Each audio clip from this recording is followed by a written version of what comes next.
आप सभी को प्रभु में मेरा यीशु के नाम में सलाम।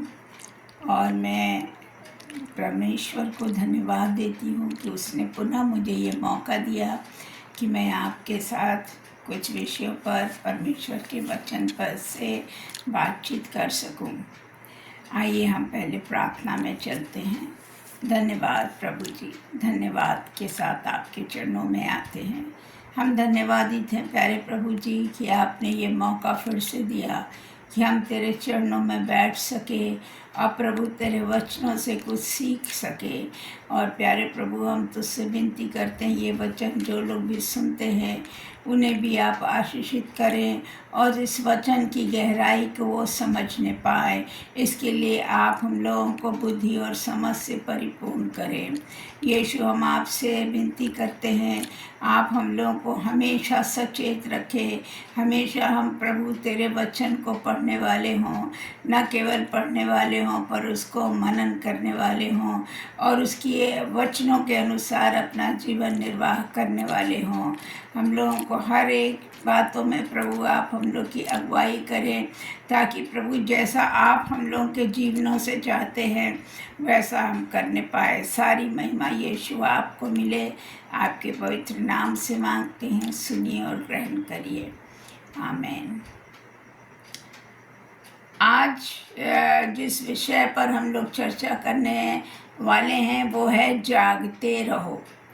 हमें हमेशा जागते रहना है, सचेत रहना है, क्योंकि देखिए परमेश्वर का वचन बताता है जब यीशु मसीह गतसमनी बाग में गए और वहाँ पर वो अपने चेलों को छोड़ कर गए और कहे कि तुम यहाँ पर प्रार्थना करते रहो। और वो थोड़ी दूर आगे जाकर वो वहाँ पर प्रार्थना करने लगे मुंह के बल गिरकर। और जब वो प्रार्थना कर रहे थे तो उसके थोड़ी देर के बाद वो पुनः जब वापस आए तो उन्होंने अपने चेलों को सोते पाया। तो उन्होंने उनसे कहा कि क्या तुम कुछ घड़ी भी नहीं जाग सके हमारे साथ। और फिर वो उनसे कहने लगे कि प्रार्थना करो ताकि तुम परीक्षा में ना पड़ो। और उसके बाद वो फिर प्रार्थना करने चले गए। आप जब मत्ती 24 उसका 36 पद पढ़ेंगे, मत्ती 24 उसका 36 पद पढ़ेंगे तो वहाँ लिखा है, क्योंकि उस दिन और उस घड़ी के विषय में कोई नहीं जानता। जी, हम आप कोई भी नहीं जानता उस घड़ी के विषय में, ना स्वर्ग के दूत और इवन जो स्वर्ग में स्वर्गदूत हैं वे भी नहीं जानते हैं, और ना पुत्र प्रभु यीशु मसीह भी नहीं जानते हैं। केवल कौन जानता है? पिता। तो हमको हमेशा जागते रहना है, हमेशा सचेत रहना है, हमेशा तैयार रहना है। कभी भी प्रभु यीशु का आगमन हो सकेगा, होगा, और उस समय हम लोगों न्याय आसन के सामने खड़े होंगे और हमको हमारे कार्यों के अनुसार प्रभु न्याय करेगा। सो हम लोगों को जागते रहने की आवश्यकता है।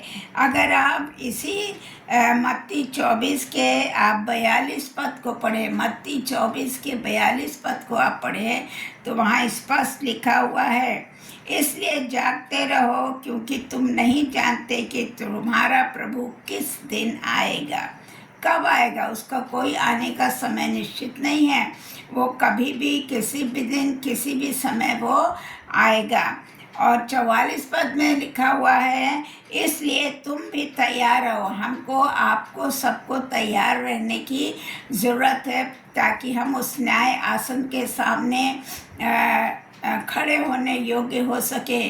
और आप जानते हैं कि हम खड़े रहने योग्य जब होंगे जब हम अपने पापों से पश्चाताप करेंगे, अपनी गलतियों को मानेंगे और परमेश्वर के सम्मुख हम खोल कर रखेंगे, और तब परमेश्वर हमारे पापों को क्षमा करेगा और हमारा उद्धार होगा। हम परमेश्वर के वचन को दिन प्रतिदिन पढ़ते रहें, उसके अनुसार अपना जीवन निर्वाह करें और दूसरों को भी इसके बारे में बताते रहें, ताकि ऐसा ना हो कि एक ही परिवार में जो है पति या पत्नी में से कोई यहाँ छूट जाए, अलग हो जाए, यहाँ मतलब परमेश्वर के सामने जाने योग्य ना रहे, तो या इस तरह से बहुत से परिवार के सदस्य भी हैं, तो हमें हमेशा सबको बताते रहना है, सबको सचेत रहना है, करना है कि तुम सब जागते रहो, परमेश्वर के वचन में लगे रहो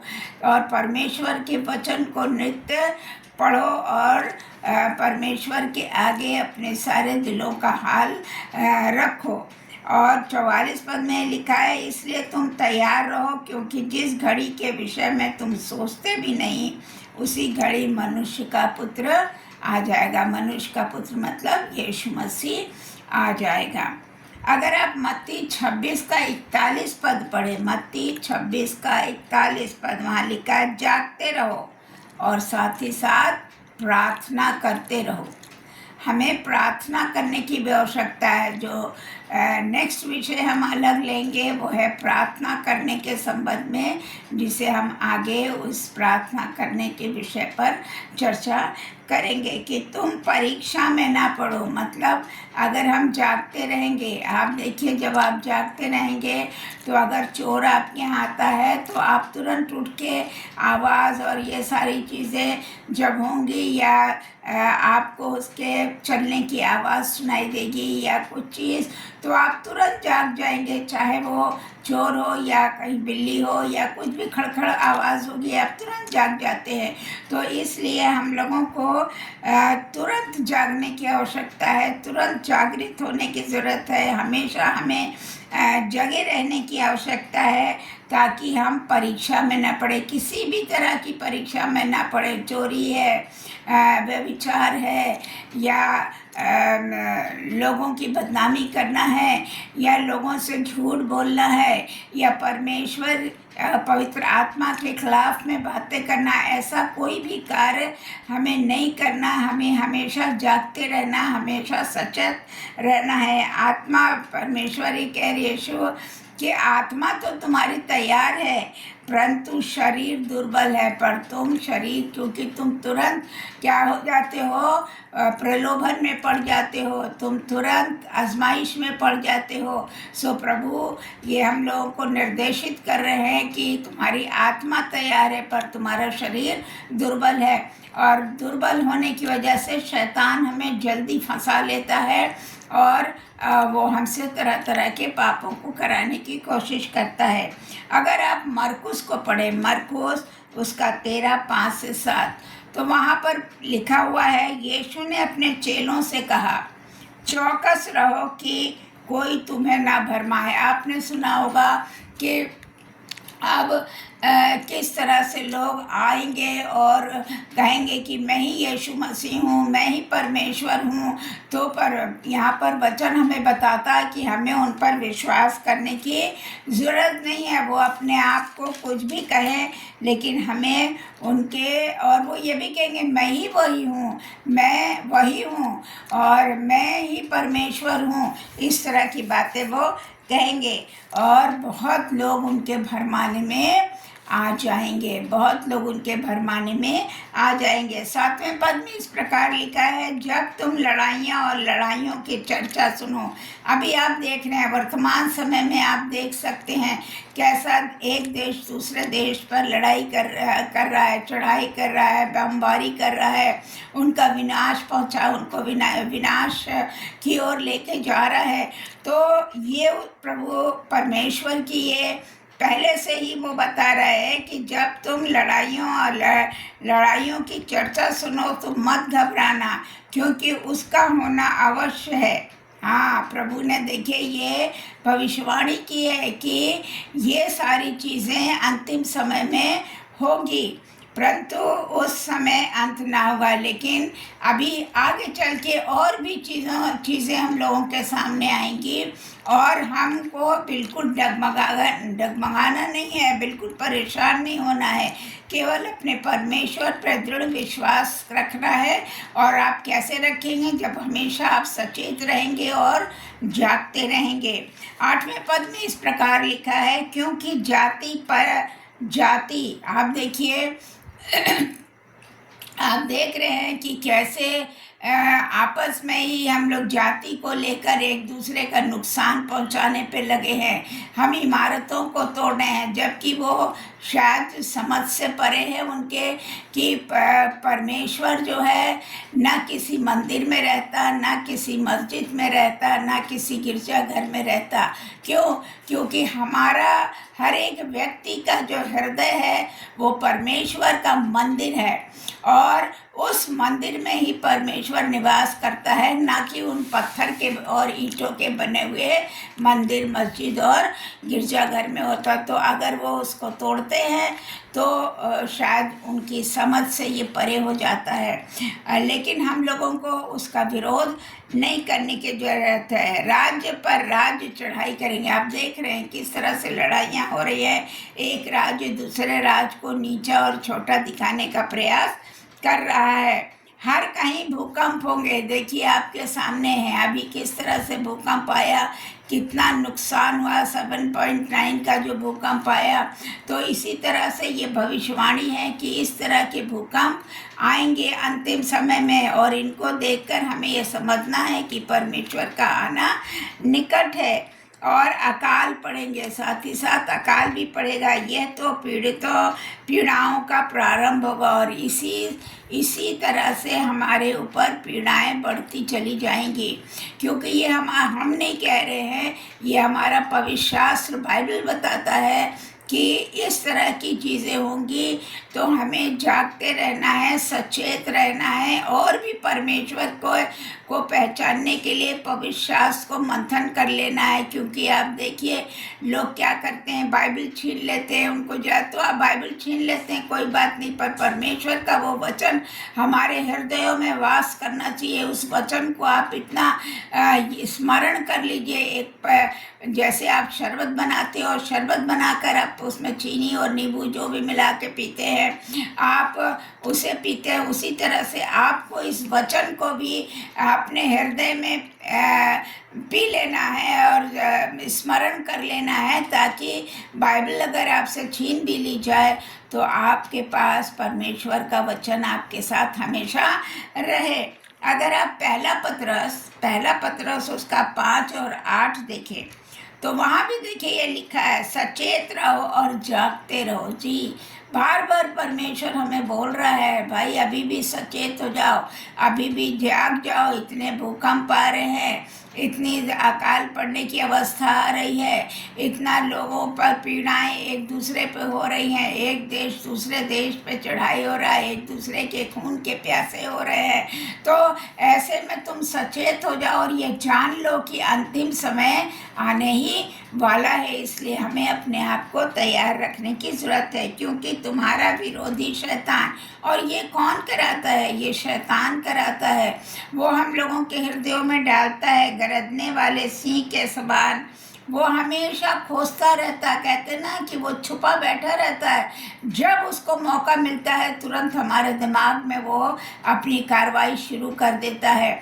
चाहे वो किसी की खिलाफत हो, चाहे किसी से बलात्कार करने की इच्छा हो, चाहे किसी को दुख देने की हो, चाहे किसी की बातों की अवहेलना करने की हो, चाहे किसी का मजाक उड़ाने की हो, चाहे जो है वो एक दूसरे के बारे में गलत गलत शब्दों का प्रयोग करने की बात हो। तो इस तरह की ये सारी बातें जो हैं शैतान हम लोगों के हृदय में लेकर आता है, और वो हमेशा इस खोज में रहता है कैसे हम इस व्यक्ति से गलत काम कराएं, कैसे हम इस व्यक्ति को अपने जाल में फंसा लें। सो हम लोगों को जागते रहने की ज़रूरत है, सचेत रहने की ज़रूरत है, ताकि हम किसी तरह के फंदे में ना पड़े। हमें अपने विश्वास को दृढ़ करने की ज़रूरत है। हमें एकदम निश्चित कर लेना है कि जो हमारा वचन हमें अगुवाई करता है, जो हमारा, आप जितना बाइबल पढ़ेंगे, आप जितना प्रार्थना करेंगे, परमेश्वर की नज़दीकी में जाएंगे, हर चीज़ें आपको परमेश्वर बताएगा, आपका मार्गदर्शन करेगा, आपके हृदयों में डालेगा। क्योंकि परमेश्वर नहीं चाहता है कि एक भी प्राणी, एक भी इंसान नाश होने पाए। सो हम लोगों को जागते रहने की आवश्यकता है। तभी हम जो है उन कष्टों का, उन चीज़ों का सामना कर सकेंगे। और इस दिन जबकि प्रभु बता रहा है कि चोर के समान वो दिन आ जाएगा प्रभु का आना, तो हम हमेशा तैयार रहे। नहीं मालूम वो घड़ी कब आ जाएगी, वो दिन कब आ जाएगा, वो समय कब आ जाएगा।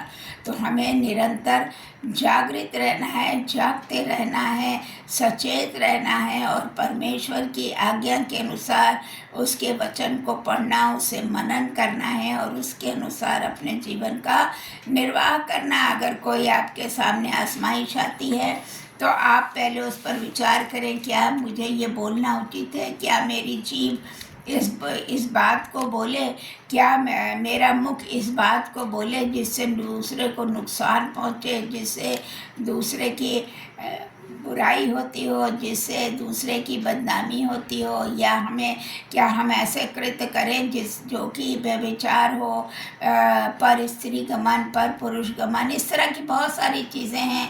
तो शैतान ये सारी चीज़ें हम लोगों के मनों में लाता है, इसलिए हमें जागने की ज़रूरत है, जागृत रहने की ज़रूरत है, ताकि प्रभु के आने के समय तक हम निष्पाप निष्कलंक रह सके। अपने पापों को मानने की आवश्यकता है, क्षमा मांगने की आवश्यकता है, तभी हम परमेश्वर के उस दिन को देख सकेंगे, तभी हम परमेश्वर के राज्य में शामिल होने के योग्य बन सकेंगे। तो आप सबसे निवेदन है कि आप सदैव जागृत रहें, परमेश्वर का वचन पढ़ें और दूसरों को भी जगाने की कोशिश करें परमेश्वर के वचन के द्वारा। प्रभु इस वचन पर अपनी आशीष दे और इस वचन को समझने के लिए हम सबको बुद्धि दे। धन्यवाद प्रभु। मैं आप सब सुरक्षित रहे और शुभ रात्रि आप सबको।